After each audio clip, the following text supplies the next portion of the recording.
Plon-Cardassac. Bonjour Diane.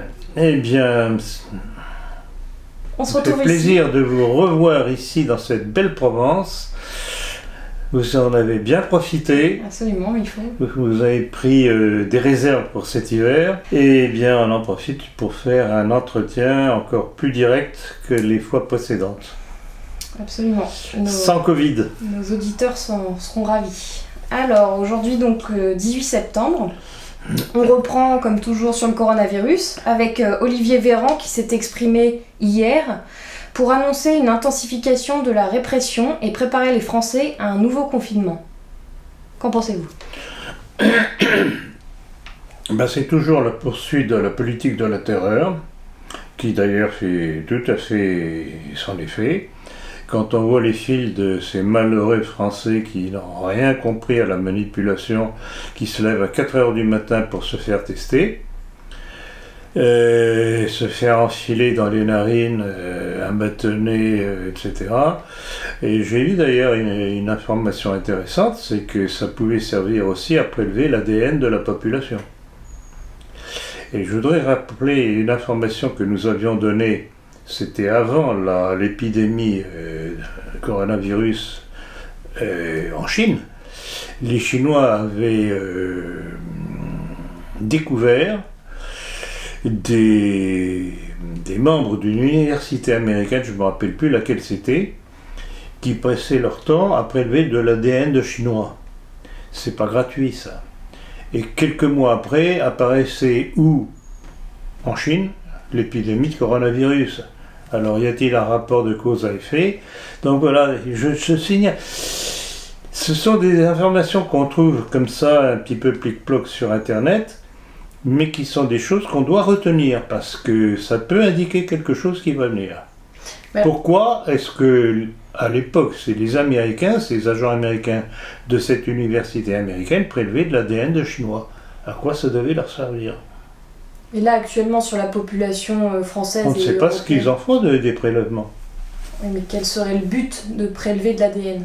Quel serait l'objectif ? Pour l'instant, on ne sait pas y répondre.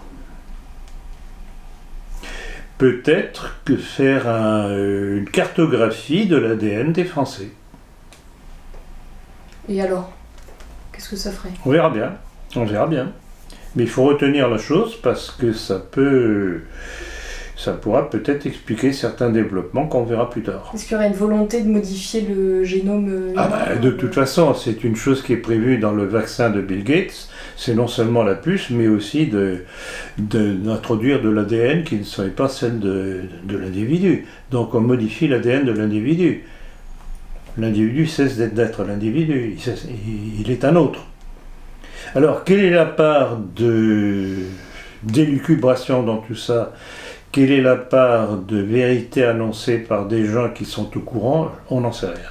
Mais il faut tout de même savoir que toutes ces manipulations ne sont pas gratuites et qu'il vaut mieux s'abstenir, pas tomber dans le piège. Donc éviter C'est tout ce qu'on peut dire pour l'instant. Éviter d'aller se faire dépister inutilement. De toute façon, on le sait, le test, de plus en plus de scientifiques disent que le test ne sert à rien, qu'il n'est pas fiable.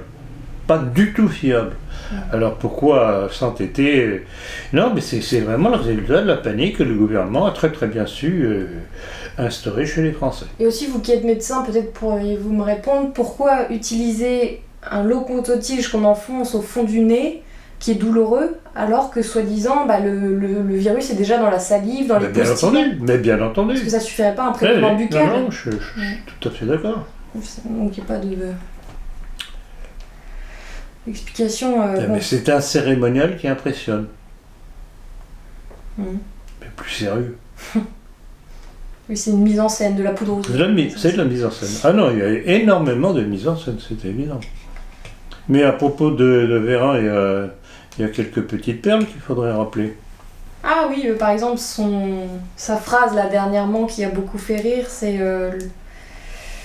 il a dit le 8 septembre dernier, le virus circule moins vite mais plus rapidement. Pouvez-vous Non, mais c'est très démonstratif de la bêtise de ces élites qui nous gouvernent. Voilà. Voilà leur niveau intellectuel. Intéressant à savoir quand même. C'est pour ça que parfois il faudrait mieux élire un humoriste, là on rirait vraiment. Voilà, on rirait. Mais là, il ne fait pas rien du tout, on rigole plutôt. Alors on continue sur le coronavirus, vous en parliez à l'instant. Bill Gates finance un tatouage quantique invisible caché dans un vaccin contre le coronavirus et qui servirait à stocker l'historique de vaccination. Avez-vous eu une information passée là-dessus? Pas plus que vous, ils sont obsédés par cette volonté de pouvoir tracer chaque individu. Et alors Bill Gates, dans une précédente vidéo, avait avoué publiquement la nécessité de réduire la population mondiale. Ah oui, tout à fait. Mais ça, il y en a plusieurs.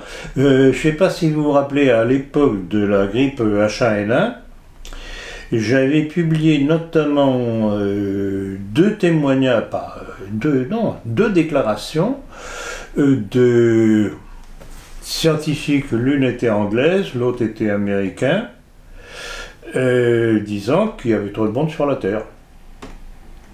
L'anglaise disait qu'il fallait réduire la population anglaise de moitié. Alors, oui, mais quelle population? La population immigrée ou la population blanche? Non, mais on est dirigé mondialement par des malades dans un but messianique. On n'en sort pas.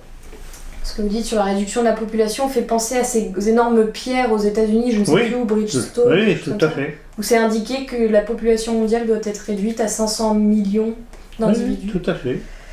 Tout à fait. Et quels sont les liens de Bill Gates avec l'oligarchie? Vous me disiez tout à l'heure qu'il avait des... Alors, Bill Gates, il faut savoir que son père était l'avocat de la famille Rockefeller. Donc ils sont liés par les mêmes intérêts. Donc ça montre bien, bon, il fait partie de la bande, quoi. C'est la bande de la haute juiverie financière et politique. Pouvez-vous revenir sur les nocivités du port du masque dont même Macron semble pâtir dans cette vidéo? Et 5 000 € pour les moins de 18 ans.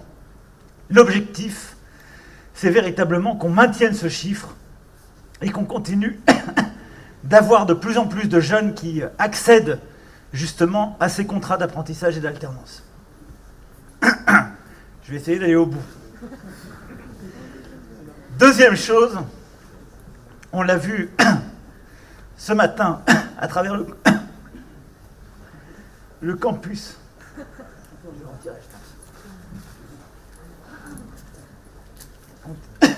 On tient les distances, mais je pense m'étouffer avec ça. Donnez-moi un masque peut-être plus léger. Je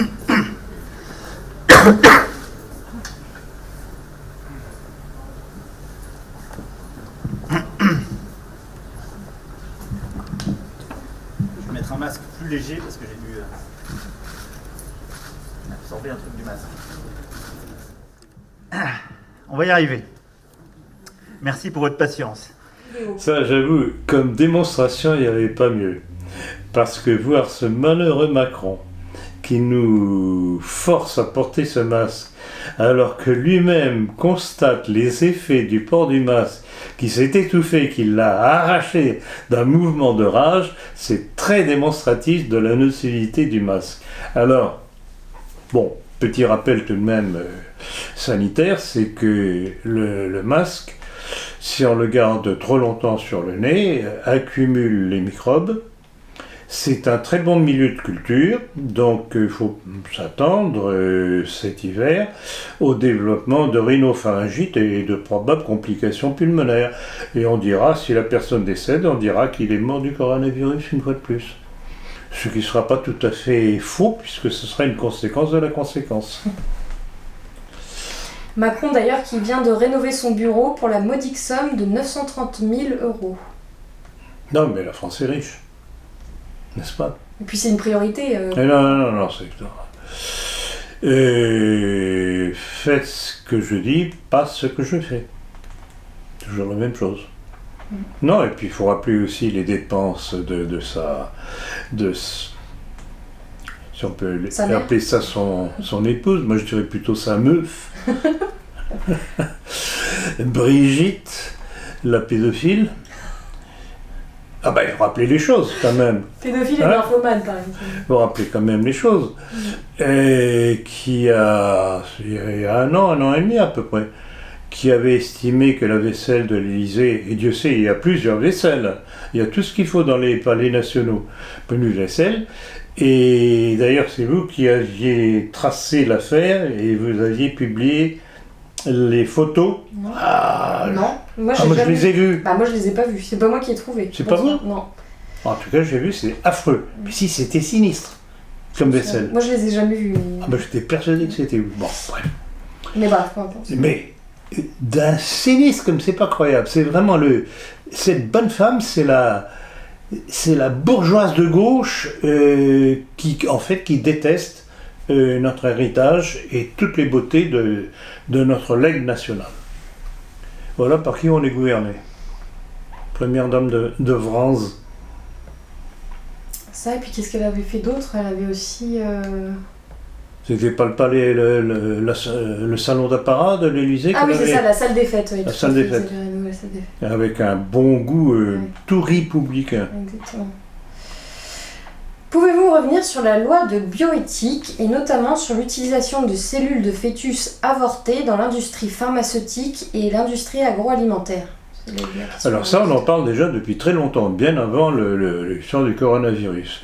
Je ne sais pas pourquoi. Bon, les cellules de fœtus, ce sont des cellules souches, donc je pense que c'est ça qui intéresse. Alors, qu'est-ce qu'ils en font? Dans quel but exactement? J'en sais rien. Je n'en sais rien, je ne suis pas biologiste, donc ça, je laisse ça à des spécialistes. Je suis pas à pic de la Mirandole, contrairement à certains dans nos milieux qui le prennent pour un grand homme, alors que c'était un sataniste gnostique. N'est-ce pas, monsieur Moinet? On reparlera de Rouennais un petit peu plus tard, mais... Ouais. Avant de vouloir plastronner, il faudrait tout de même s'informer, avoir une certaine culture. Absolument. Y aurait-il pas une idée de cure de jouvence avec ces oui, cure de jouvence, oui, non, ça c'était bien, c'est connu. Il y a les bains de sang aussi. Oui, c'est ça. Il y a les bains de sang et il y a les buveurs de sang aussi. Non, mais il y a toute la gamme de perversions. 55% des Français sont favorables à la peine de mort selon le dernier sondage IFOP. Je vous évoque cette information. Oui, et j'ai vu encore tout dernièrement, l'Institut Montaigne aussi a fait un sondage qui dit la même chose, mais il ne donne pas les chiffres, mais il dit simplement qu'il y a une majorité de Français. Bon, alors ça permet de rappeler que c'est Maître Badinter, comme vous savez, d'origine juive, pas juif carrément, qui a imposé l'abolition de la peine de mort, et c'était au moment de l'assassinat du petit... C'était pas... comment il s'appelait déjà le petit et le criminel, c'était Patrick Henry, hein, je crois. Oui. Donc, en pleine affaire, mais absolument crapuleuse, ce maître Badinter a imposé l'abolition de la peine de mort. Ça faisait un moment déjà qu'elle n'était plus exécutée, je crois aussi. On graciait souvent. Oui. Voilà. Bon, il y avait cette... Oui, alors évidemment, le problème de la peine de mort, c'est que dans le tas, on peut condamner à mort définitivement des gens qu'on découvre plus tard être innocents. C'est le problème, et je voudrais rappeler une chose tout de même qui pourrait faire réfléchir un certain nombre d'opposants, c'est qu'au Portugal de Salazar, la peine de mort n'était pas instituée. Il n'y avait pas la peine de mort. Et je dois dire que, à part le flagrant délit absolument évident, je ne serais pas nécessairement partisan de la peine de mort. Parce que justement, on peut liquider des gens que l'on découvre plus tard être totalement innocents. Des gens comme Fourniret... Alors des gens comme Fourniret, oui. Donc ce n'est pas... C'est comme pour tout. Il faut pondérer, ce n'est pas... C'est comme pour le racisme. Ça doit être mesuré en fonction de la nocivité de tel ou tel individu. Pour ça que je ne peux pas dire que je sois raciste, mais il est évident que certaines populations qui exagèrent Ça, c'est dehors et tout de suite, et éventuellement pire encore. Mais il faut trier. Il faut trier. Pas généraliser. Effectivement, notamment pour ces destructeurs de la France comme Badinter, eux ce serait dehors et expulsion. Alors, je vais m'empresser de faire un petit rappel. C'est Badinter qui disait que la France était née en 1789, ce qu'allait reprendre un certain Henri de Lesquen. Et Badinter, dont la femme disait « une bonne mère est forcément incestueuse ». Ah, je ne me rappelle plus. Ben, bravo Diane. Ah, très Elisabeth intéressant. Badinter. Mais c'est tout à fait juif, ça. Ah oui, tout à fait. Ah, c'est dans la culture juive, si on peut parler de culture. Ils sont naturellement incestueux. Ah non, mais il y a un problème. Il y a un problème juif. Badinter qui était à la tête de Publicis. Ça a été un des hommes politiques les plus pernicieux qu'on a eu ces 50 dernières années. Alors, pour continuer sur toute cette clique, Éric Dupond-Moretti a passé une partie de ses vacances avec l'avocat de Nicolas Sarkozy, maître Thierry Herzog. Ce dernier sera jugé en novembre prochain pour corruption dans l'affaire Bismuth-Sarkozy. Au procès, l'accusation sera portée par le parquet national financier, placé statutairement sous l'autorité du ministre de la Justice, Dupond-Moretti. Que dire de ce conflit d'intérêts flagrant ? C'était hallucinant. Ben oui, ça décrit la France d'aujourd'hui. La crapule est censée juger la crapule. Un problème là. Oui, et alors à propos du Dupond-Moretti, je viens de voir une information que M. K de Égalité et Réconciliation a sorti très opportunément.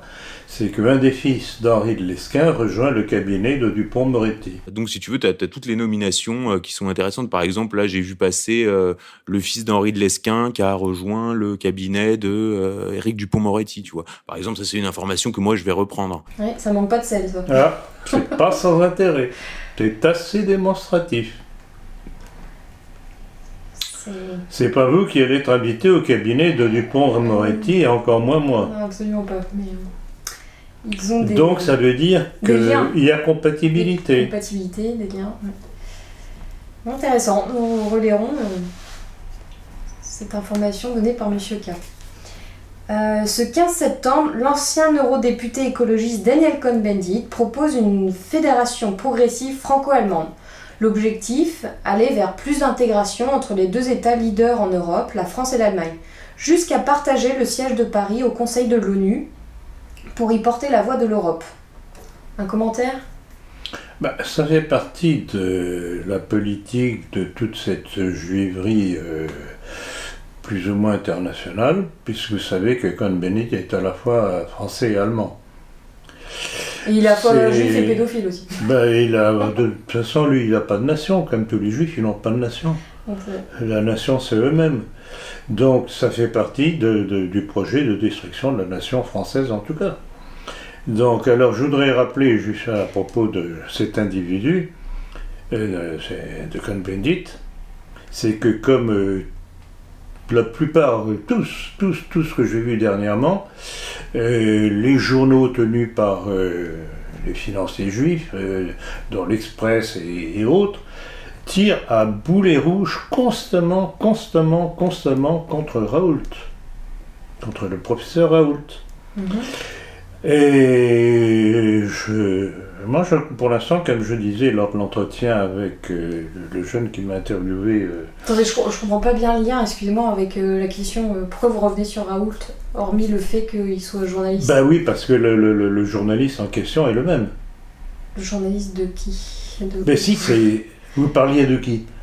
Non, je parle du fait que Cohn-Bendit veut que l'Europe soit... Cohn-Bendit a insulté le professeur Raoult en disant qu'il fallait qu'il cesse ses conneries, etc. Okay, c'est ça. Je vais toujours faire le lien et faire des petits rappels. Oui, mais là, je sais pas, ça tombait comme un... Oui, parce qu'on avait déjà parlé. Bon, on a oublié de revenir sur Raoult précédemment. Disons que ça tombe plus ou moins à propos. Et que ce Cohn-Bendit est un épouvantable individu qu'on devrait dénaturaliser immédiatement. Et professeur Raoult, t'as vu qui s'est très bien défendu au Sénat face à ses accusateurs. Oui, alors là, justement, d'après ce que j'en ai vu, les questions qui ont été posées par certains sénateurs, mais c'est hallucinant. C'est des gens sans culture, complètement idiots, ou alors ils font la bête, je ne sais pas. Mais en tout cas, le professeur Raoult, comme le professeur Perron, comme le professeur Toussaint, il y en a d'autres, j'en entendais un ce matin, mais je n'ai pas capté le nom. C'était sur Radio Classique qui disait, mais qu'on arrête, je ne vais pas dire le mot, c'est bêtise, hein, à propos du terrorisme des Français. Il faut arrêter de terroriser les Français. Donc il est évident qu'il y a deux clans.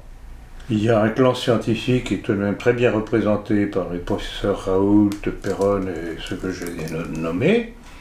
Et puis il y a toute la filière, comme je l'appelle, la filière juive de la santé en France, les Buzyn, Jean-Marie Lévy, Jérôme Salomon, que le directeur général de la santé, c'est Monsieur Chiffre, qui chaque jour ou chaque semaine vous dit « Ah, il y a tant de cas de plus, ah, il y a tant de cas de plus, paniquez, bon petit français ».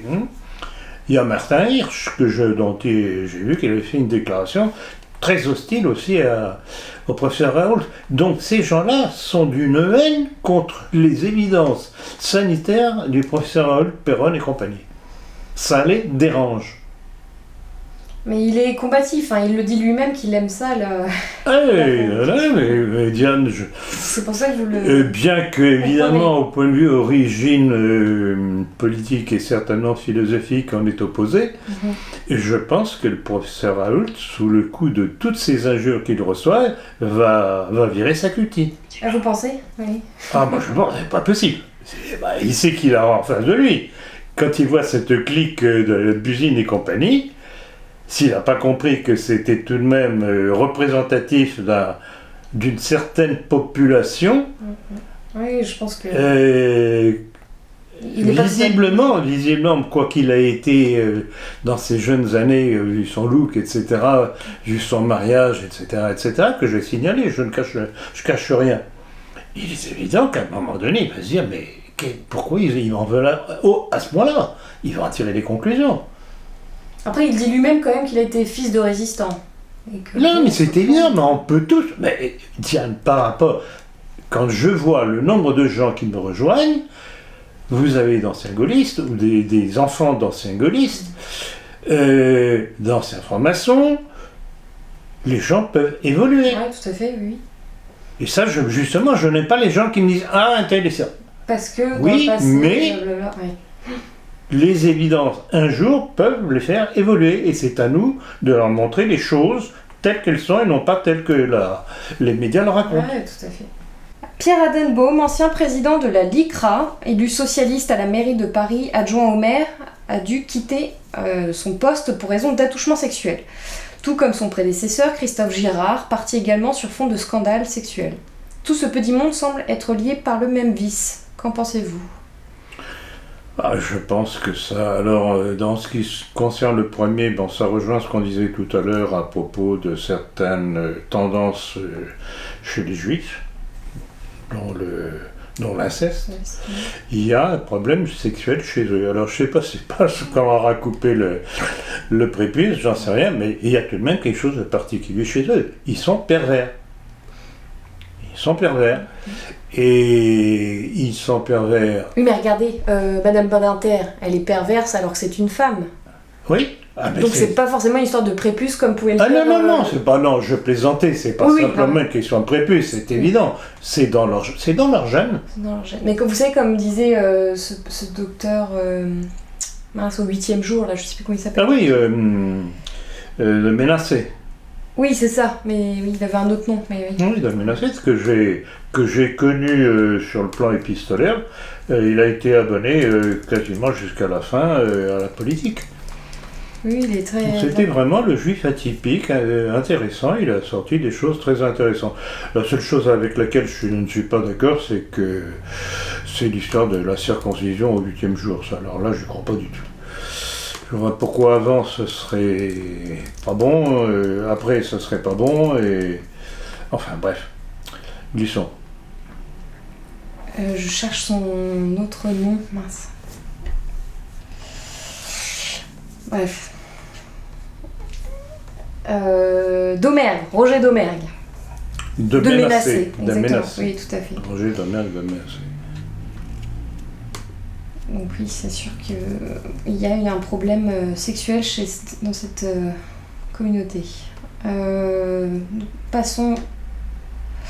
Question suivante. La LICRA vient de saisir 45 000 € sur le compte bancaire des éditions Contre-Culture pour avoir publié des ouvrages interdits à la vente. Que vous évoque cette information ? Alors, Diane, pouvez-vous citer quels sont ces ouvrages? Parce que c'est très révélateur. Oui, alors il y a La France juive d'Édouard Drummond. Voilà, La France juive d'Édouard Drummond, Le salut par les juifs de Léon Bloy, Le juif international d'Henry Ford et La controverse de Sion de Douglas Reed. Douglas Reed. Tout à fait. Le juif international, qui était une reprise des protocoles des sages de Sion. Alors, évidemment, c'est dérangeant, ça. Alors, je rappellerai notamment à l'attention d'Alain Soral que j'ai toujours pris sa défense à toutes les condamnations qu'il a eues, notamment sur ces... Parce que c'est pas la première qu'il a eue. Hein. Non, il y a déjà plusieurs années, j'avais même publié, à l'époque, ça avait été publié dans Rivarol, c'était du temps de Camille Gallic, la directrice de Rivarol, je pense, enfin, je suis pas sûr.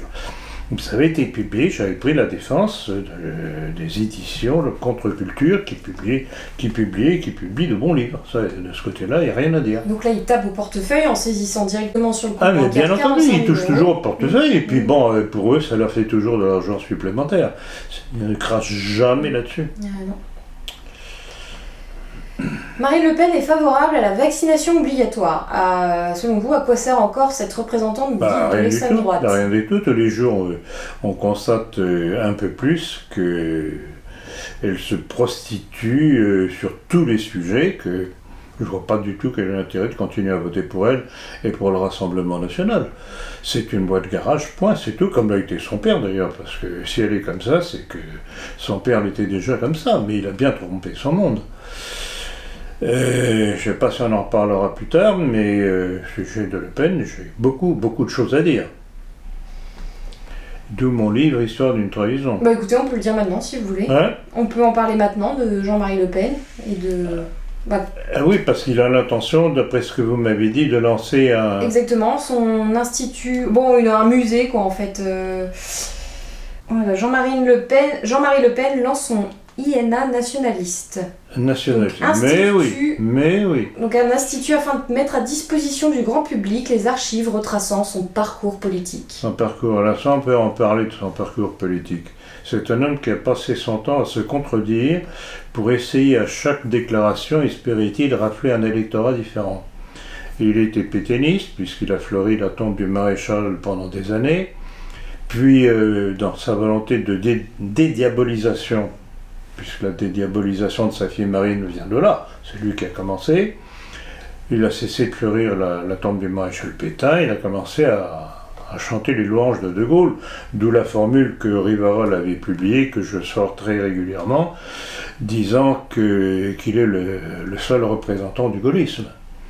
Donc voilà, c'est l'individu tourne Kazakh, tout ça badigeonné de tricolore, et les braves gens qui espèrent toujours un sauveur, etc., qui suivent derrière, et c'est comme ça qu'il a fait sa fortune d'ailleurs. Alors il y a ça, et puis il y a d'autres petites choses qui sont pas très jolies quand même.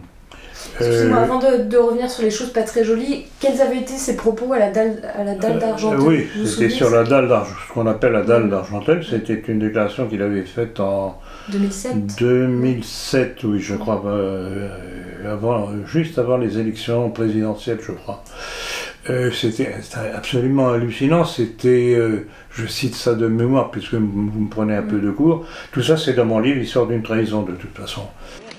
Vous êtes ici des branches de l'arbre France, vous êtes des Français à part entière. Si certains veulent vous carchériser pour vous exclure, nous voulons nous aider à sortir de ces ghettos de banlieue où les politiciens français vous ont parqué pour vous traiter de racaille par la suite. Bravo! Bravo! Il n'y a pas de beurre-tutide. Pour moi, vous n'êtes ni des potes, ni des blacks, ni des beurs. Vous êtes des citoyens français, des enfants légitimes de la France, faisant partie de notre République. Bravo. Donc et ça, là encore, c'est un homme, un coup il était anti-immigrationniste, le lendemain il était pro-immigrationniste, les beurs, les noirs, etc. avec moi. C'est un personnage qui en fait a passé son temps à essayer d'agglutiner des tendances totalement différentes et contradictoires pour sa propre gloire. En plus de ça, il n'a jamais voulu arriver au pouvoir. Il est Ça, peut-être même plus responsable de la situation qu'on vit actuellement avec l'immigration que d'autres. Enfin, je veux dire, il vaut mieux un ennemi avéré qu'un faux ami. Mais évidemment, c'est pas par hasard que j'ai écrit mon livre Histoire d'une trahison. Et alors, des choses qu'on peut appeler croustillantes quand même, ce que je rappelle dans le livre, c'est cette cuvée spéciale faite à un de ses amis et admirateurs, propriétaire d'une cuvée de champagne dédiée au Barguet. Dédiée, alors, cette cuvée de champagne qui s'appelle Veuve Poignée, et c'est une cuvée réservée aux Barguets et lesbiennes de la capitale. Lui qui est si bien vu, dit milieu catho, y compris tradit. Mais ils sont bords, ils sont aveugles, ils sont quoi? Ou sourds? C'est incroyable. Donc en fait, c'est un escroc. C'est un escroc de la politique. Il a trompé tout le monde pour sa propre progression financière, parce qu'il s'est enrichi par la politique. Ce que Pierre Sidos, dont on va peut-être en parler tout à l'heure, n'a pas fait, mais sur lequel j'ai estimé devoir mettre les choses au point pour une autre raison. Oui, c'est-à-dire ce que vous voulez dire, c'est que contrairement à Jean-Marie Le Pen, Sidos ne s'est pas enrichi. Il ne s'est pas enrichi, oui, de 2 ans. Et alors encore, petite cerise sur le gâteau, si je puis dire, pour terminer là-dessus, et pour plus de renseignements, vous le trouverez dans mon livre en question, c'est que le parrain de Marine Le Pen est un proxénète notoire. Une espèce de Monsieur Claude. Voilà ceux qui sont censés sauver la France. Il faut savoir ça, si on ne veut pas mourir idiot. Alors parlons d'argent, vous êtes, indépendamment du succès croissant de nos entretiens et de vos conférences, dont le visionnage éclate immédiatement en milliers de vues après sa mise en ligne, vous êtes de plus en plus relayé par des groupes de jeunes qui ont leur propre site, et ce qui multiplie la diffusion de votre ligne politique intransigeante. Et pourtant, vous ne quémandez jamais d'argent. Comment expliquez-vous à la fois cette explosion et puis le fait que vous ne vouliez pas non plus en tirer un tel Alors profit? l'explosion, je pense, c'est le résultat d'une lente maturation. D'une part, du fait que les événements, malheureusement, me donnent régulièrement raison. Tout ce que j'ai annoncé, on le voit. Toutes les mises en garde que j'avais faites, on finit par les constater. L'accélération due à cette pseudo-épidémie de coronavirus, là aussi, toutes les mises en garde que j'ai pu faire dès le début, là encore me donne raison. Donc ça, plus ça, les gens se disent, mais enfin, c'est un point de repère solide. Et c'est comme ça que de plus en plus de gens viennent à moi et essayent de faire des entretiens avec moi. En fait, si vous faites si peu d'erreurs, c'est parce qu'il y a une logique qui... Parce que j'ai une logique, j'ai un fil conducteur, et ça, je sais plus... oui, c'est lors de l'entretien avec ce jeune, lundi dernier, je disais, quand on a la ligne conductrice, on décrypte toutes les situations. Comme si on avait la clé pour ouvrir. Et le problème, c'est qu'il faut avoir le début de la ligne pour comprendre. Et si on ne comprend pas que ce que nous vivons aujourd'hui découle d'événements antérieurs, puisqu'on sait, on devrait savoir que le présent s'explique par le passé. Et que si on méprise les leçons du passé, il ne faut pas s'étonner de ce qui se passe aujourd'hui. C'est d'ailleurs pourquoi la République voue à détruire l'histoire auprès Mais bien entendu, c'est élèves. quelque chose que je répète régulièrement. Il n'y a plus d'histoire enseignée de façon chronologique. Parce que en enseignant l'histoire de façon chronologique, et c'est ce qui m'est arrivé quand j'étais sur les bancs de l'école, je me dis, tiens, c'est curieux, rapport de cause à effet, il ne faut plus que l'élève puisse tirer un rapport de cause à effet entre une décision politique et le résultat. Donc, on ne fait plus que des coups de projecteur sur certains aspects de l'histoire, plus ou moins trafiqués en plus de ça. Donc, le malheureux élève qui essaye de comprendre quelque chose à l'histoire de France, il ne comprend plus rien. C'est de l'anarchie, c'est du n'importe quoi. Il s'en désintéresse, il en Et tire il s'en aucune- désintéresse. il Et en tire alors, aucune leçon. il y a une chose qui revient régulièrement dans les commentaires que je reçois. Il y a différentes versions, si on peut dire. Vous me rapprenez l'histoire de France, vous m'apprenez à aimer la France.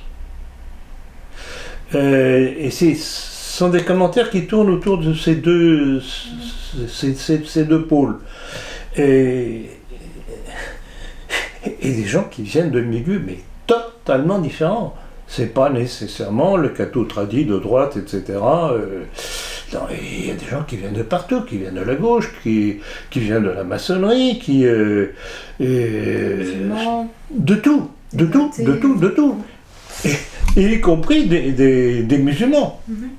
Y compris des musulmans. Et le seul point de désaccord avec la plupart d'entre eux, certains n'en parlent même pas, mais certains me disent, écoutez, on est tout à fait d'accord avec vous, mais par contre, on n'est pas d'accord quand vous dites que l'islam a des origines juives. Bon, je leur dis, c'est pas ça qui est important de discuter aujourd'hui. Nous avons un ennemi commun, si on veut le combattre, il faut qu'on travaille ensemble. Ça, ils le comprennent parfaitement. Et mieux que, malheureusement, un nombre de milieux dits cathos ou dits tradis, Mais ça, il y aura une question. qui se bouchent les yeux et les oreilles. Bon, Juste après. on verra ça tout à l'heure. Donc il y a eu une accélération dernièrement. Je pense que l'excellente idée que vous avez eue, Diane, d'annoncer mes livres sur eBay a aidé, parce que le nombre de commandes qu'on reçoit par le biais de eBay est hallucinant, je dirais. Il y a le fait que, comme mes conférences et nos entretiens sont de plus en plus vus, et que, comme vous disiez tout à l'heure, dès leur publication, ça explose en dizaines de milliers de vues. Contrairement à ce Oui, contrairement, alors là j'ai bien ri. Vous voulez en parler là? Dans son dernier entretien, dans l'une de ses dernières vidéos, Soral explique que vous n'êtes pas persécuté car vous n'avez qu'une faible audience. Vous ne touchez qu'une centaine de personnes, dit-il. Vous avez, si je prends un exemple encore plus simple, regardez Monsieur Ploncard-Dassac, si vous écoutez ses vidéos, il dit pratiquement, il dit des tas de choses très proches des miennes. Mais je constate que très souvent les milieux juifs aujourd'hui utilisent des Noirs pour leur politique. Le problème, c'est qu'il touche que quelques centaines de personnes et le pouvoir ne voit pas la nécessité de l'attaquer, de le faire connaître, de le mettre en valeur, alors qu'il ne touche que quelques centaines de personnes. Je pense que la différence est à peu près pareille. Donc que lui répondez-vous? Il devrait retourner à l'école pour compter. Non, mais c'est pas sérieux ça. Alors là, c'est très intéressant. En fait, il est embarrassé. Comme m'ont fait remarquer un certain nombre de correspondants, mais c'est pas possible, il est obsédé par vous, il ne cesse d'en parler ces derniers temps. C'est une manière de vous faire de la pub sans en faire. Oui, non, mais il se tire une balle dans le pied, parce que les gens qui vont entendre parler Ploncard-Dassac, oui, d'accord, mais qu'est-ce qu'ils racontent exactement? Ils vont aller voir. Et en allant voir, ils vont trouver les conférences, ils vont trouver les entretiens, et ils vont trouver les chiffres de visionnage. Oui, on est plus autour des milliers. Bon, certes, ER, ça fait 5 millions de vues par mois. D'abord, il est plus ancien, il a une surface médiatique supérieure à la nôtre, c'est évident, mais notre public n'est pas le même. Non, puis même, vous ne touchez pas qu'une centaine de personnes, c'est beaucoup plus important. Évident, ou alors on pourrait les répondre, oui, vous avez raison, c'est une centaine de personnes. Une centaine de milliers. Non, mais c'est pas sérieux. Là, il aurait bien fait la boucler. Parce que tout un chacun qui auront la curiosité d'aller voir ce que je dis, vont se rendre compte que c'est un tout petit peu plus qu'une centaine de personnes. Mais bon, d'une certaine manière, bon, je dirais pas c'est complémentaire avec ER, mais vous avez beaucoup de personnes d'ailleurs qui sont passées par Égalité et Réconciliation et qui ensuite peaufinent en allant Tout à fait, parce qu'en fait, et ça je l'ai dit quasiment depuis le début, Égalité et Réconciliation est un lieu de passage, de dégrossissement. Et à partir de là, les gens qui cherchent réellement à être formés viennent chez nous. Et ça, c'est la grosse différence de public qu'il y a entre Égalité et Réconciliation et nous. Oui, parce que par exemple, chez Égalité et Réconciliation, on ne peut pas comprendre pourquoi il met sur le même plan des gens comme De Gaulle avec Saint-Louis ou Jeanne d'Arc. Non, mais c'est ça, il est psychorigide, indécrottable. Et le plus beau, c'est qu'il a mon bouquin sur De Gaulle, puisque une personne m'a commandé il y a 2 mois, 3 mois maintenant, un exemplaire pour Soral, qu'il lui a envoyé, donc je suppose que Soral là, donc il est indécrottable, parce que je pense que tout un chacun ayant lu mon livre doit savoir quelle crapule épouvantable a été De Gaulle. Donc il y a un problème, si je le comprends bien, je parle de Soral, si je le comprends bien, c'est qu'il croit porteur de continuer à adouber les fausses gloires. Ouais, comme De Gaulle, mais... Alors, la Révolution française, ah oui, on ne touche pas à la Révolution française. De Gaulle, ah non, on ne touche pas à De Gaulle. Le Pen, on ne touche pas à Le Pen. Ce sont les éléphants sacrés. La Révolution, peut-être un peu quand même, je l'ai déjà vu, enfin on voit oui, mais vidéos de ça, enfin... C'est un petit... très contradictoire en tout cas. Ça manque d'une certaine cohérence. Donc, moi ça m'amuse de répondre à ces trucs. Je le fais, je pense, gentiment, en disant qu'il se dessert en sortant des énormités. Oui, mais j'ai un point de comparaison, par exemple, Poutine accepte toute l'histoire de la Russie, aussi bien sa période bolchevique que la Russie des tsars. Oui et non. Oui et non, parce que c'est tout de même lui qui a dénoncé le rôle des assassins de la famille impériale russe, en disant quelle était l'origine de ces assassins. Donc, oui et non, mais il est évident mais il conserve beaucoup de symboles de la Russie il conserve des symboles, parce qu'il a évidemment sur le dos, tout de même, encore une frange de vrais communistes. Et Poutine est un personnage que l'on peut difficilement comprendre, nous. C'est un slave, d'une part. C'est une démarche différente, et puis sa propre personnalité. C'est un homme d'une prudence, mais extraordinaire. Je savais très bien tous les commentaires que j'ai pu faire dans son action au Moyen-Orient ou ailleurs. Il saucissonne les problèmes de façon à ne pas se mettre tout le monde tout le temps au même moment sur le dos. Mais sans revenir sur la personne de Poutine, vous ne pensez pas qu'à un moment, pour réconcilier les Français et éviter de les diviser, il faille englober toute l'histoire de France et être gaulo-pétainiste? Vous parlez de qui? Je parle de la France, de la situation actuelle. Non, on ne peut pas mettre la vérité et l'erreur sur le même plan. Je suis d'accord. C'est pas possible. C'est pas possible. Souligné dans mon livre sur De Gaulle, en fait l'action de De Gaulle a été beaucoup plus tournée contre la révolution nationale du maréchal Pétain que contre l'occupant.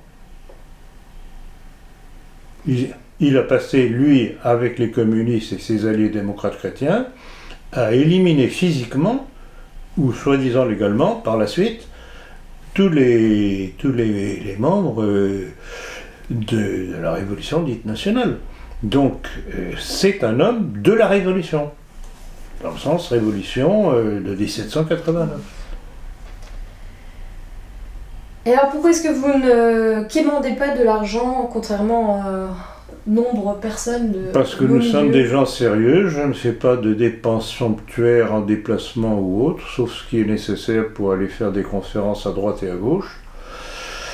Et tout. Bonne gestion, et puis j'estime que si c'est pas nécessaire, il ne faut pas le faire, ça devient du business. Et je ne veux surtout pas que mon action apparaisse comme du business personnel. Des idées avant tout. Des idées avant tout. Vous avez publié récemment un communiqué particulièrement sévère à propos du décès de Pierre Sidos, ex-fondateur de Jeunes Nations. Pouvez-vous revenir sur la ou les raisons qui vous ont poussé à faire certains rappels dérangeants ?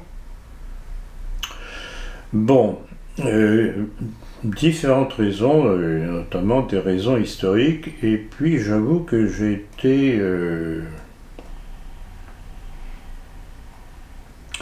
été surpris de l'article de l'éditorial dithyrambique de Jérôme Bourbon sur Pierre Sidos.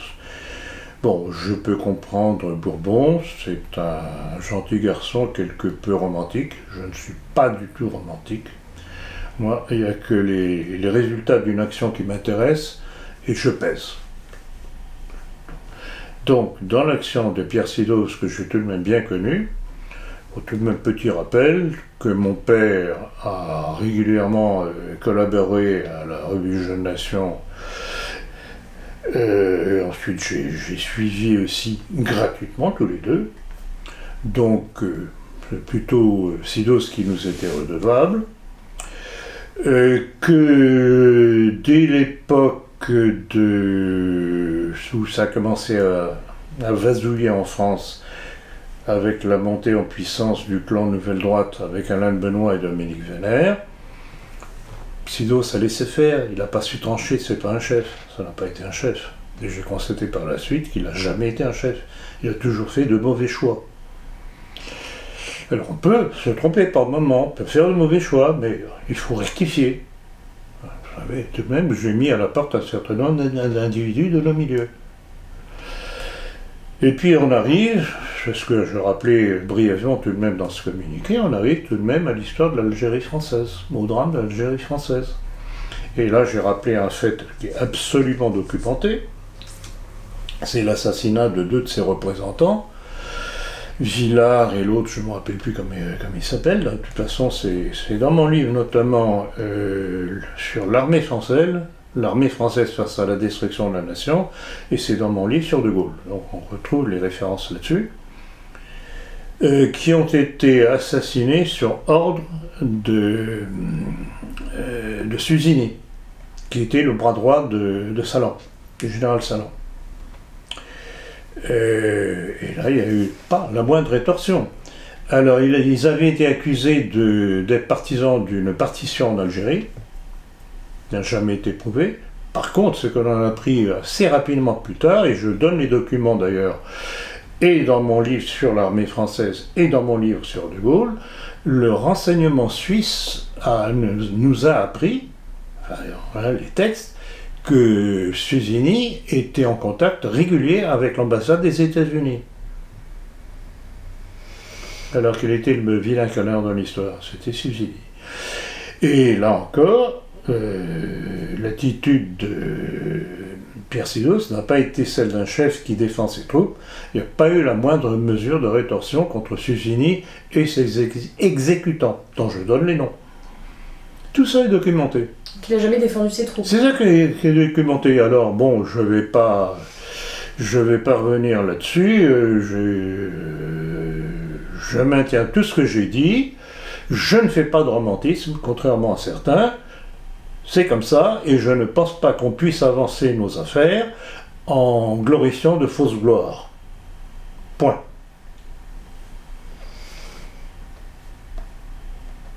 Qu'avez-vous pensé de l'intervention ? Oui, peut-être un petit détail aussi en passant, c'est que j'ai appris par, entre autres, deux ex-membres de Jeunes Nations. L'un, ça remonte peut-être à 7-8 ans. C'est le premier qui me l'a signalé, que quand j'ai publié, plus que 7-8 ans, puisque ma première édition du nationalisme français doit remonter à 2001 ou 2002. C'était le petit format, genre livre de poche. Et donc ce correspondant m'avait signalé que quand Sidos avait appris la publication du livre, il avait piqué une rage noire, qui avait dit « Mais c'est pas lui qui devait publier ça, c'est moi qui aurais dû le publier. » Le problème, c'est qu'il n'a pas fait, qu'il n'a rien publié d'autre non plus. Point. Et j'ai eu confirmation de ça il n'y a pas longtemps, il doit y avoir un an et demi à tout casser, de quelqu'un qui est tout à fait vivant aujourd'hui, et bien vivant, je ne vais pas le nommer pour ne pas l'embarrasser, qui a un poste tout de même important dans nos milieux, et qui m'a confirmé exactement à l'identique la première version que j'avais eue. Exactement la même chose. Donc pour moi, là encore, c'est un aspect de Sidos qui a toujours été un faible et qui en fait était envieux de ceux qui faisaient ce qu'ils ne faisaient pas. Point. Donc le seul point positif qu'on pourrait rappeler, c'est qu'il ne s'est pas enrichi et qu'il a toujours vécu Ah non, le non, non, chichement. ça je le reconnais tout à fait. J'y ai fait allusion tout à l'heure pour faire le contrepoint par rapport à Le Pen. Le Pen, tout à fait. C'est un petit rappel. Et du coup, qu'avez-vous pensé de l'intervention de Benedetti dans Rivarol? C'est du blabla. C'est du blabla. Alors, je comprends Bourbon, je le comprends. Benedetti a été désigné, encore un mauvais choix de Sidos. Oui, parce que Benedetti, a été désigné comme successeur. Alors donc, Bourbon, je dirais gentiment, estimé qu'il fallait lui donner la parole, mais c'est toujours du blabla et des vantardises avec lui. Avec Benedetti, c'est toujours la même chose. Blabla et vantardises.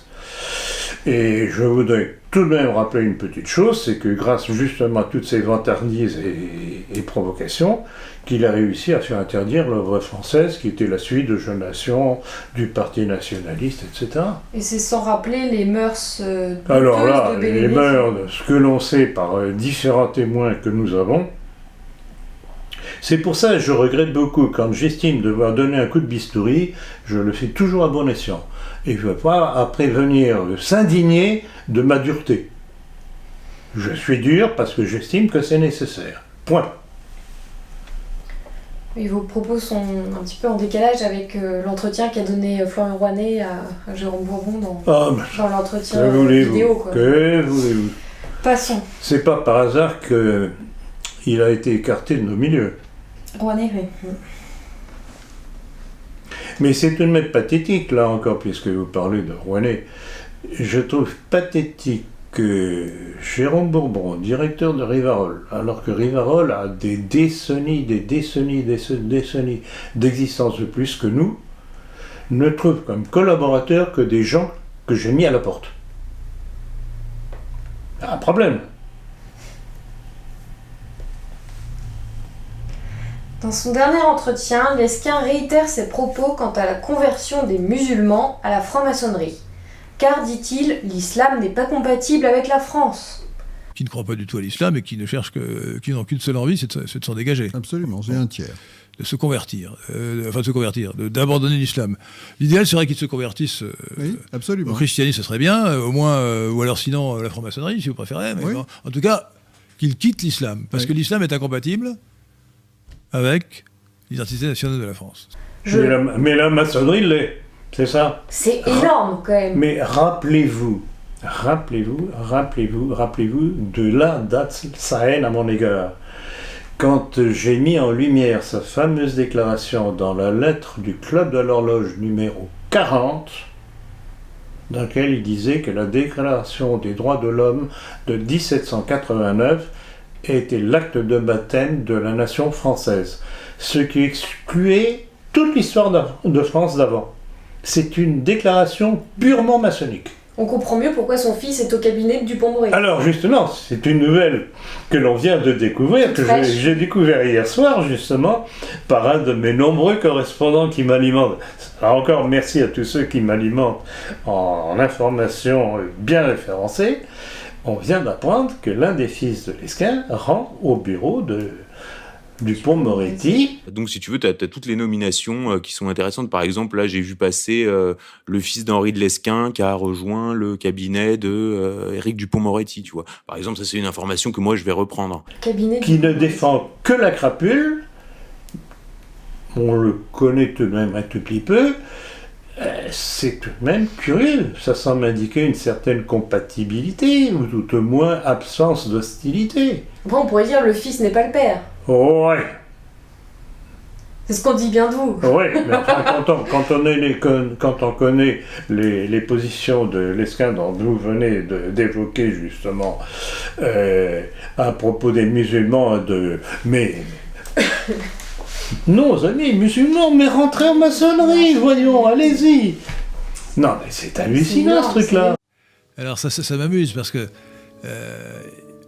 J'ai été nègre de deux auteurs, Jacques Attali et Philippe Davillier. Alors Philippe Davillier, j'étais un nègre volontaire, je lui ai écrit un chapitre pour son livre Contre l'euro sur le cas de la Tchécoslovaquie, ex-Tchécoslovaquie, qui avait une monnaie commune et qui s'est séparée en une semaine. Enfin, je reviens, oui, je disais que j'étais le nègre de Jacques Attali, parce que le premier livre de Jacques Attali s'appelait Analyse économique de la vie politique. Et j'avais été avec un camarade de l'X qui s'appelle toujours d'ailleurs Jean-François Lefebvre de la Boulée, élève de la conférence d'Attali, qui était maître de conférence à l'X, en économie, théorie de la décision économique. Il nous avait demandé de faire un exposé sur le théorème d'Arrow et son corollaire, le théorème d'Arsani.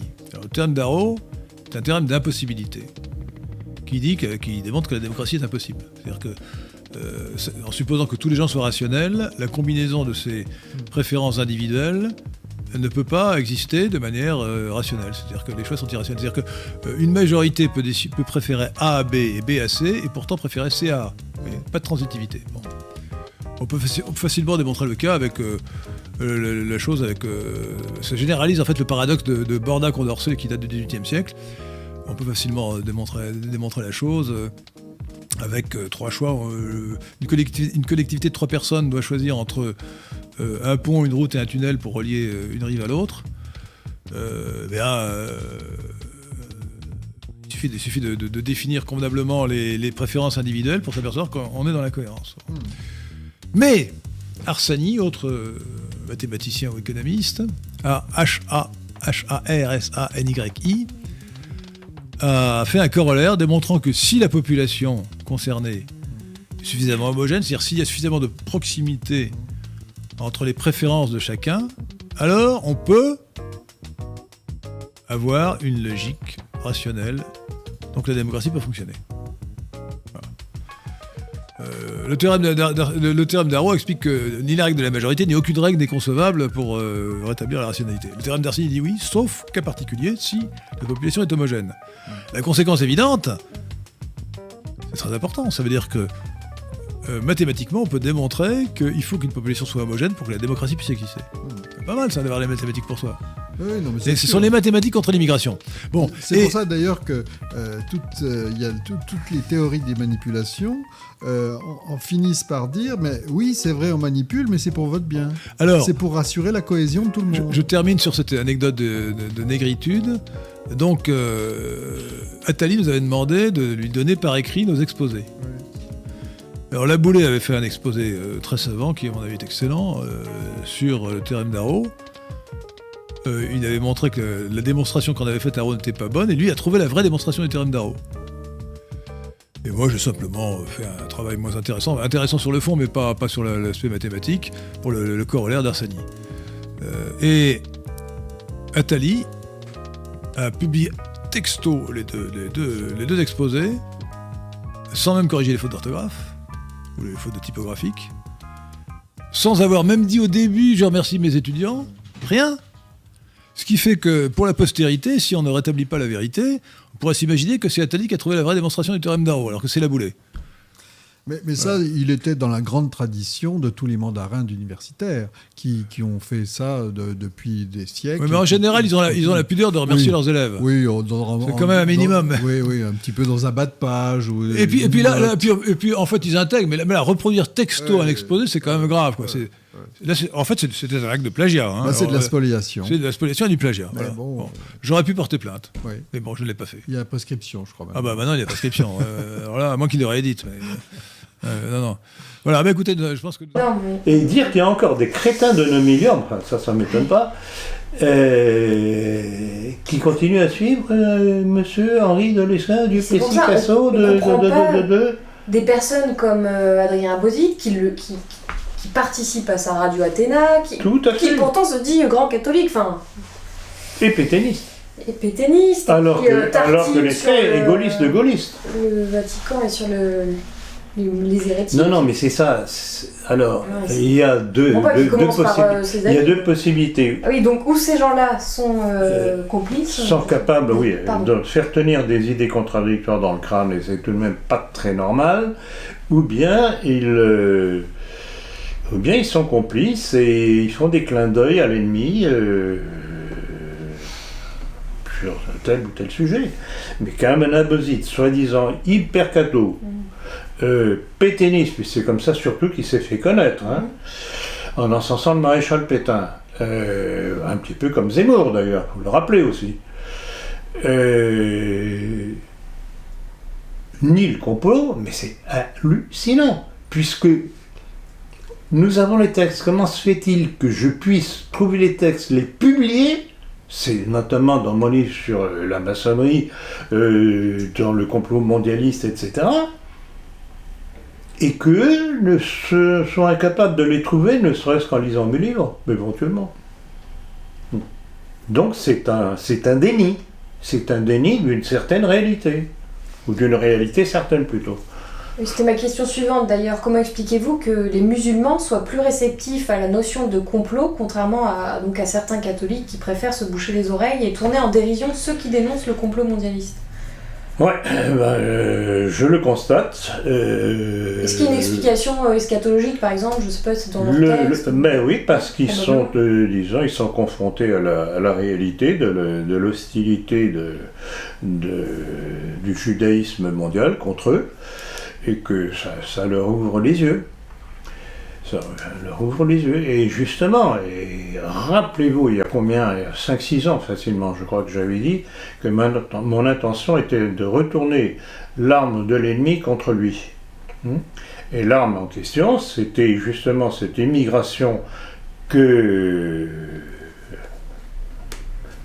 l'intelligentsia juive a poussé, continue à pousser en faisant venir toute l'immigration chez nous, puis ça continue toujours, au rythme que vous connaissez. Et j'avais dit que j'avais l'intention, justement, stratégiquement, de renverser leur arme contre eux. Et quand je parle contre eux, quand j'évoque l'intelligence juive, ça veut dire qui? Ça veut dire les Bernard-Henri Lévy, ça veut dire les Attali, ça veut dire les Mac, etc. Sans compter, bien entendu, notre très cher ami Soros, qui est à la manœuvre pour détruire toutes les nations, parce que lui, c'est la destruction totale de tout ce qui est nation. Et donc voilà. Mais on a des petits exemples de ce golem qui se retourne contre son créateur, par exemple avec ce rappeur qui dernièrement s'est fait sanctionner par la LICRA pour avoir tenu des propos antisémites et pro-nazis. Et ce rappeur est d'origine musulmane, enfin c'est un arabe de je ne sais plus où, il me semble. Je sais pas, je vous avais envoyé le lien, ça vous parle? Oui, je suis au courant, oui, tout à fait. Tout à fait. Donc voilà, on a des musulmans qui... Alors, il faut voir aussi que dans l'hostilité de certains musulmans contre la France, ce qu'ils pensent être la France, c'est que pour eux, la France est l'allié de leurs ennemis. Oui. Donc, il ne faut pas s'étonner.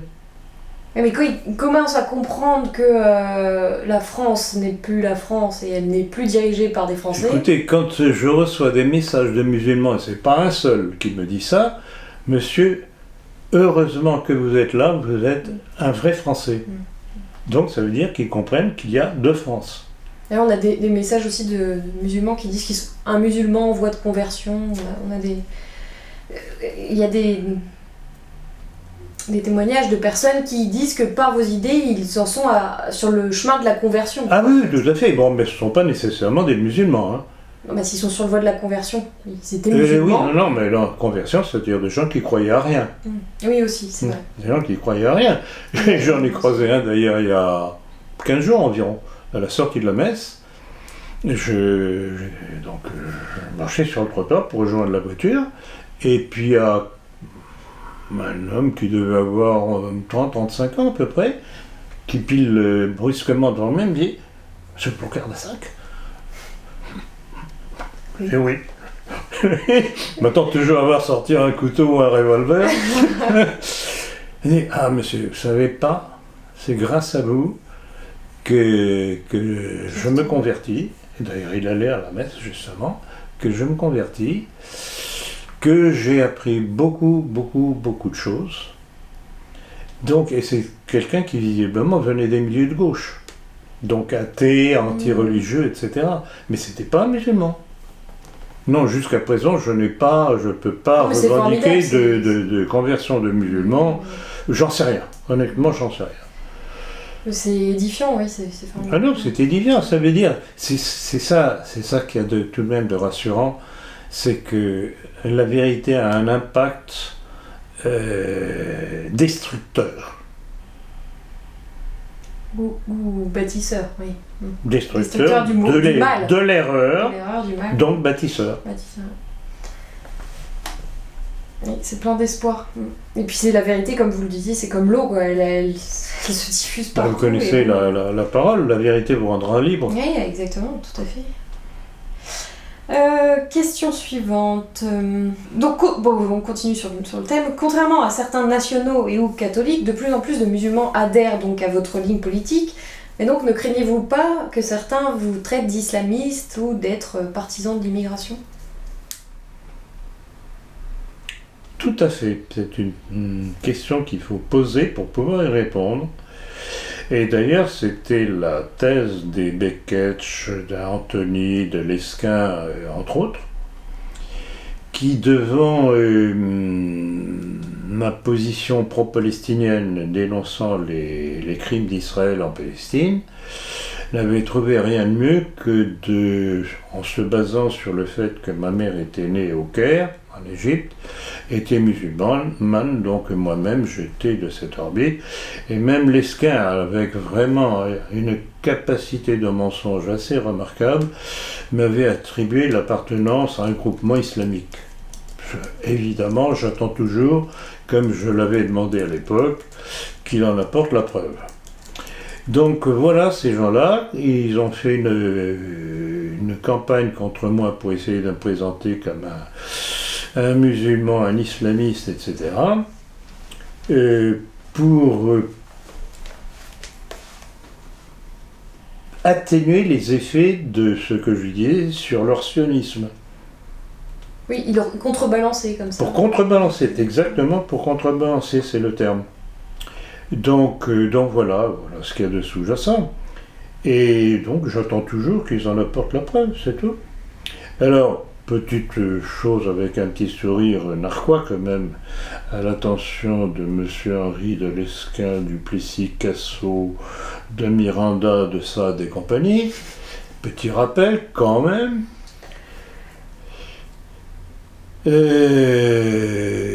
Bon, effectivement, ma mère est née au Caire, en Égypte. Mais lui est né à Port-Lyautey, je crois, au Maroc. Donc il est marocain. Et s'il est marocain, il est musulman.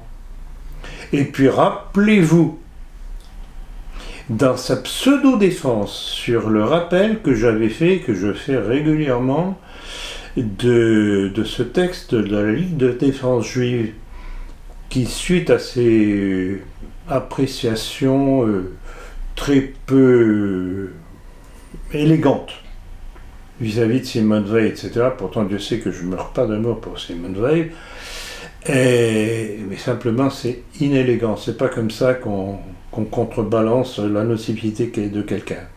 Il lui rappelait en fait qu'il crachait dans la soupe. Ah, la LDJ a rappelé. La LDJ, la Ligue de défense juive. Il rappelait que lui-même était d'origine juive de par son ascendance avec une Miranda, non Maran.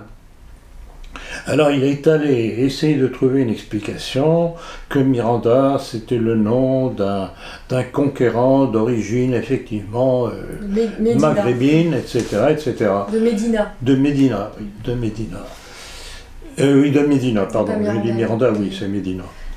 Donc voilà, le personnage, il s'enfonce encore un peu plus.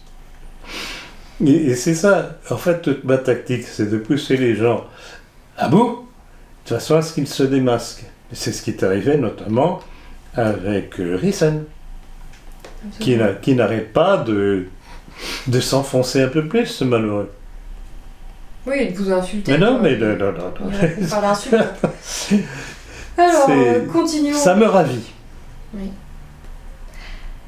Continuons nos questions. Cette fois, toujours sur le thème du complot, vous avez visionné une vidéo d'Aaron Rousseau qui était publiée en 2006.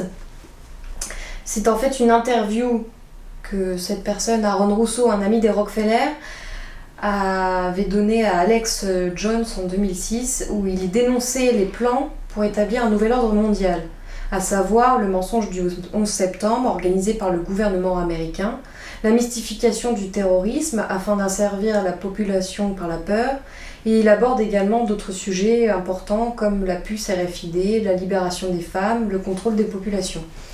Et cette personne, Aaron Rousseau, est décédé bien mystérieusement juste après cette interview en 2006. Tout à fait. Alors là, j'avoue que j'avais complètement oublié cette histoire-là. C'est encore une fois grâce à un de mes correspondants qui m'a renvoyé le lien et que d'ailleurs je vous remercie Diane d'avoir pu saisir en sténo les déclarations que nous publierons dans le prochain numéro de La Politique. C'est un texte très intéressant. Vous savez très bien quelle est ma position, là encore, à propos du racisme et l'antisémitisme. Je ne suis pas raciste contre tous ceux qui ne sont pas comme nous. Je ne suis pas antisémite contre tous les juifs. Je fais la part entre ceux qui sont nocifs et ceux qui sont honnêtes. Et Aaron Rousseau, incontestablement, fait partie des juifs honnêtes que je signale régulièrement. Et parce que ces déclarations expliquent totalement tout ce que nous vivons aujourd'hui. Il l'a annoncé. 2006, nous sommes en 2020. Oui, donc sur Aaron Rousseau, on pourrait conclure par sa phrase « Nous pensons que la société doit être dirigée par une élite qui contrôle tout ». C'est ce que lui a dit Nick Rockefeller à cette époque. C'est du Attali tout craché. Ah oui, tout à fait, ils ont tous le même... Tout est là, c'est leur obsession messianique, rappelez-vous, messianique, je passe mon temps à insister sur le mot messianique. Alors plus récemment, c'est Gary Barnett qui écrivait le 16 juillet dernier, je cite, « C'est la période la plus dangereuse de l'histoire de l'homme. La gravité de ce complot ne peut être sous-estimée. Elle n'est due à aucune menace de guerre conventionnelle, et elle n'est due à aucune menace de décimation nucléaire. Elle est basée sur le fait qu'il s'agit d'une guerre psychologique menée par des psychopathes contre toute l'humanité. Et elle est avancée par un petit groupe de monstres qui ont pris le contrôle de l'esprit des masses grâce à un endoctrinement à long terme et des politiques destinées à engendrer la dépendance. La peur est la nouvelle arme de destruction massive, non pas parce qu'elle est légitime, mais parce que le peuple a perdu toute volonté d'être libre, a perdu toute capacité de penser et cherche refuge et réconfort en tant que troupeau collectif capable d'exister uniquement dans une société qui est basée sur un régime totalitaire. » Il a dit ça suite au Forum économique mondial. Je trouve ça remarquable. Si vous pouvez m'envoyer le texte, ça m'intéresse. Oui. Donc c'est quelqu'un qui dénonce ça. Il fait exactement la même critique que nous faisons depuis des années. C'est suite au forum, à la réunion annuelle du Forum économique mondial de Davos qui a appelé à une grande réinitialisation. Oui, alors ça c'est le grand mot aujourd'hui. Réinitialisation. Donc, qui appelle à une grande réinitialisation du capitalisme à la suite de la pandémie. Ce que Attali appelle le monde de demain. Ah oui, c'est le grand mot actuellement.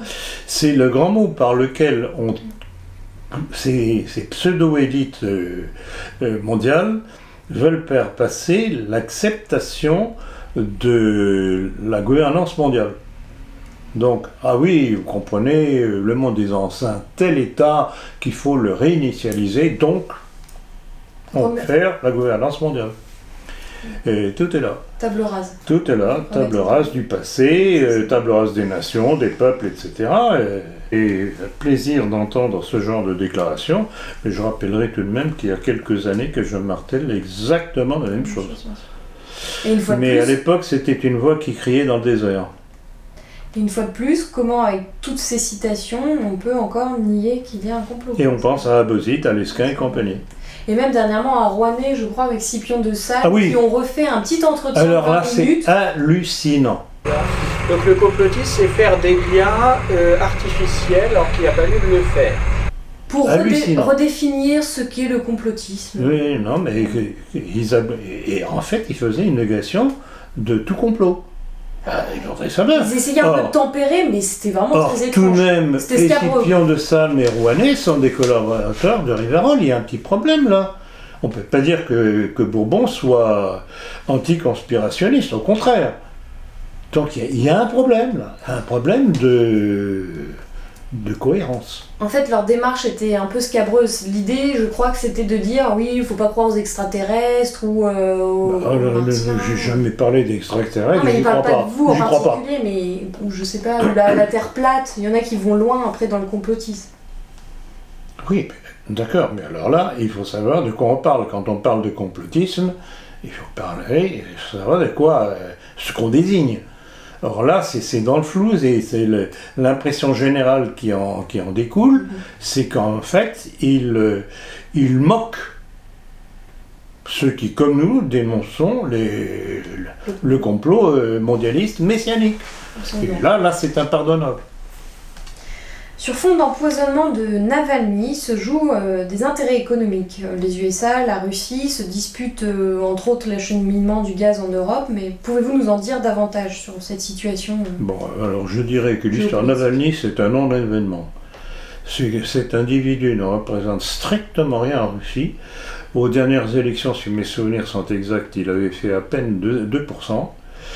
Et là, c'est vraiment le fait qu'on ait monté les médias occidentaux aient monté en épingle Navalny, c'est très démonstratif, ça veut dire qu'ils n'ont rien d'autre que cet individu à se mettre sous la dent.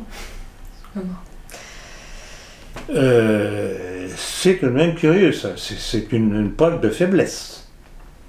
En plus de ça, ils nous refont le truc qu'ils nous avaient fait de cet espion russe qui aurait été empoisonné aussi, toujours avec le même produit, mais en Angleterre, faute de ce méchant Poutine, toujours la même chose, ils sont obsédés par Poutine. Alors, je rappellerai aux Hillard et compagnie qui passent leur temps à bavoter contre Poutine. Si Poutine était réellement un agent du mondialisme comme ils le disent, je ne vois pas pourquoi il est toujours pris en ligne de mire par tous ces médias occidentaux. Il y a un petit problème là.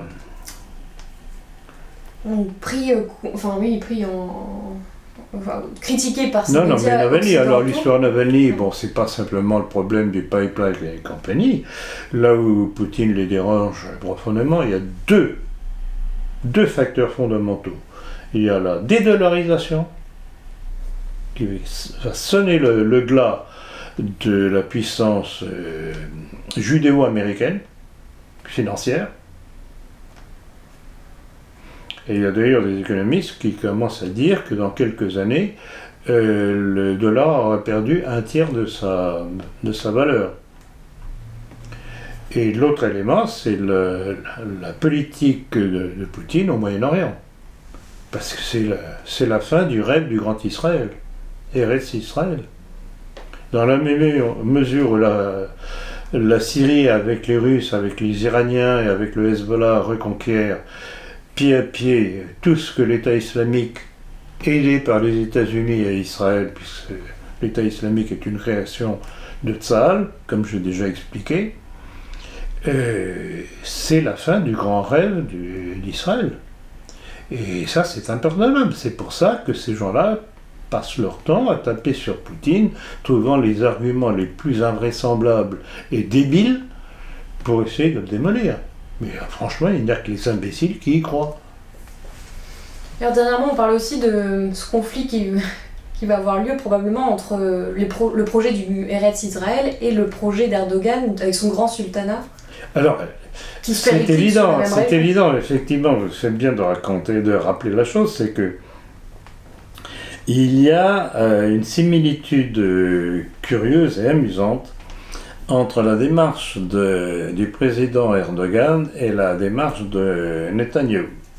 Alors le premier veut reconstituer l'Empire ottoman, qui est visible, et le deuxième, Netanyahou, veut constituer le Eretz Israël, le Grand Israël. Le problème, c'est que c'est sur le même terrain. Mais alors, j'en ai parlé dernièrement, je crois que c'était avec l'entretien là, avec le jeune en question lundi dernier. Si j'étais turc, je crois que j'applaudirais Erdogan. Je ne suis pas turc. Et je dois dire que l'attitude d'Erdogan, qui joue un très curieux jeu et compte à la fois par moments semblant être l'allié de Poutine et par moments lui mettant des bâtons dans les roues, notamment en Libye et en Syrie aussi, puisque les positions turques sont en général favorables à l'État islamique.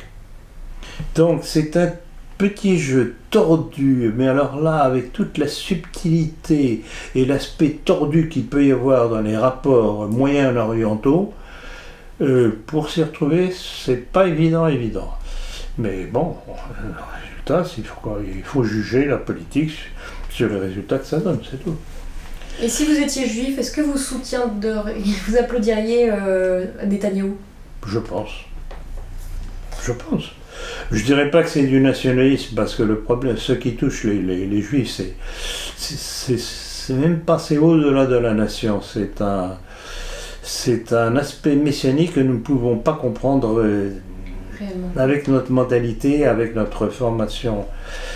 Mais je pense que j'appuierai. Une arrogance et une supériorité. Mais écoutez, moi-même, je suis pour la reconstitution de l'Empire français. Sur d'autres bases, c'est pas du tout à l'identique comme ça a été fait par la Troisième République, mais d'une façon totalement différente. C'est-à-dire, on ne peut pas comprendre le juif parce qu'il y a une mentalité de supériorité que nous, l'esprit chrétien, ne comprend pas. Voilà, exactement. On ne peut pas comprendre. On n'est pas fabriqué de la même façon. Alors, Soros aiderait les institutions jésuites financièrement. Comment interprétez-vous cette information ? Quand on joue au mécène, quand on donne l'argent à des institutions, on neutralise l'institution. Oui, tout est là. Parce qu'on ne mord pas la main nourricière, tout simplement. Exactement. Et c'est ça qui est le scandaleux de la part des jésuites d'aujourd'hui, qui ont bien changé. Je rappellerai que j'ai été élève des jésuites, et j'ai tout de même vu le début de l'évolution, puisqu'ils commençaient à devenir de plus en plus modernistes, et que leur grand homme à l'époque, quand j'étais en classe de philo, c'était Théère de Chardin. Et je me rappelle des brettes, alors que j'étais tout jeune homme, des brettes à mon professeur de philosophie, le père Abrantès, je m'en souviens encore. Et je me souviens aussi, je crois que j'en ai déjà parlé, mais je ne m'en rappelle plus, c'est que bien qu'on se soit affronté, et je pense que c'est pour ça qu'il a porté ce jugement sur moi,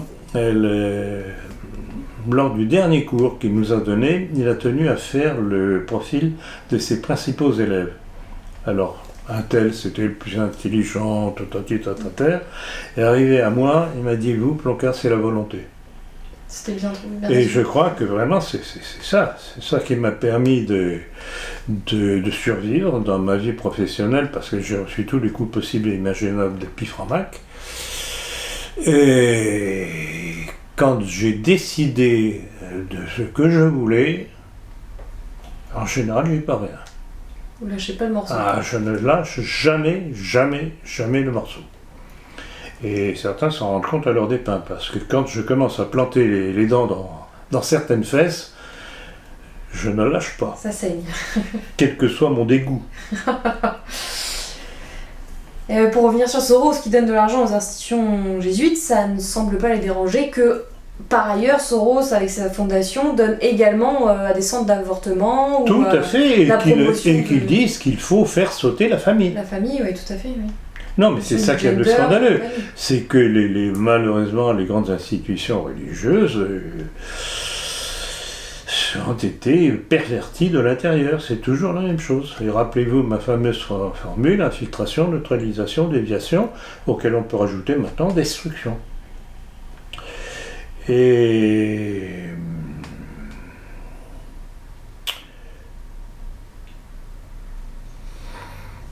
ce qu'il y a de scandaleux, que l'ennemi fasse ce qu'il fait, on le comprend, il est dans son rôle. Mais de la part de ceux qui sont censés réagir et défendre la vérité, notamment l'Église catholique, ça c'est scandaleux, et j'aimerais pas être à leur place quand ils paraîtront devant leur Créateur. Qui défend la vérité encore à notre époque, selon vous ? Quelques individualités. Bon, il y a le cardinal Vigano qui se débrouille pas trop mal, le cardinal Müller aussi, il y en a. Mais ce sont des petites voix qui crient dans le désert. Je ne sais pas, on verra. De toute façon, où on est croyant ou on ne l'est pas, si on est croyant, il faut tout de même se rappeler la parole du Christ qui disait que les portes de l'enfer ne prévaudraient pas contre son Église. Bon.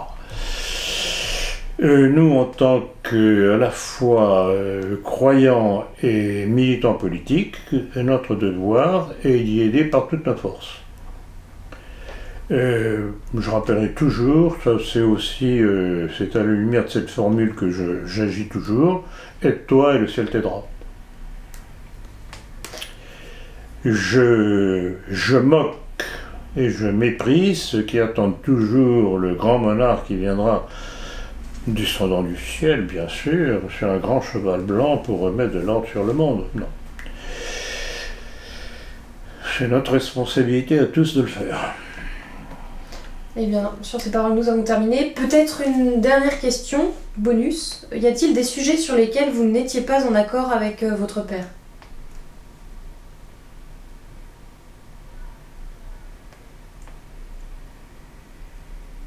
Non, rien qui vous vient. Il y a eu un problème au moment des sacres, des évêques avec Gaune. Et j'avoue que ça a discuté dur dans la famille. Alors ma mère était à fond pour les sacres, parce qu'elle c'était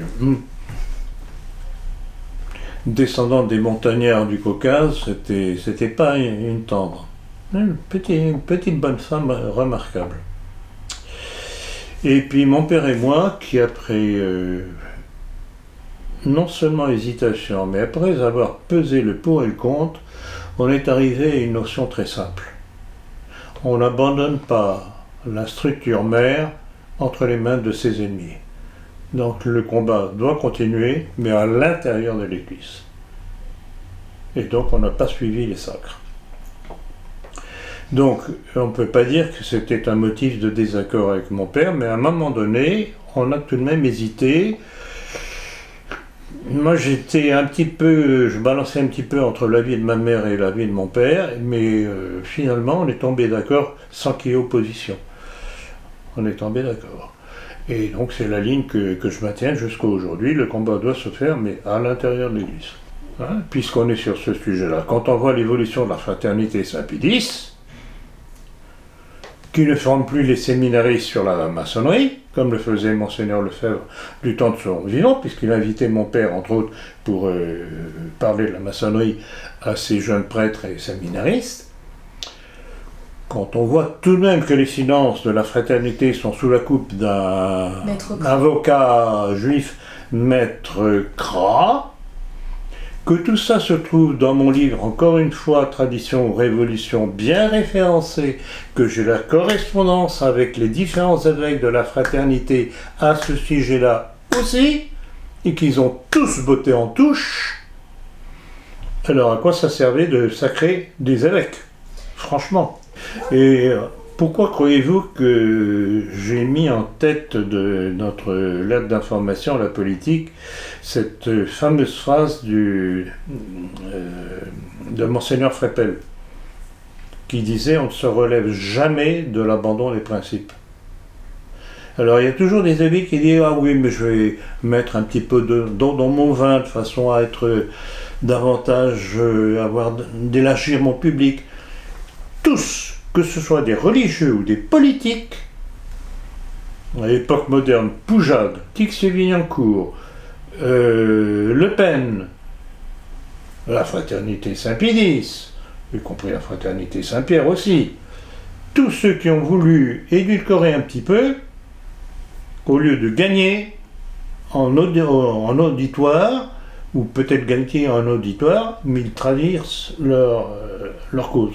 Et puis je regrette beaucoup. Si c'est pour gagner avec un Le Pen ou avec une Marine Le Pen qui suivent la ligne de la Révolution, à quoi ça sert ? Donc voilà.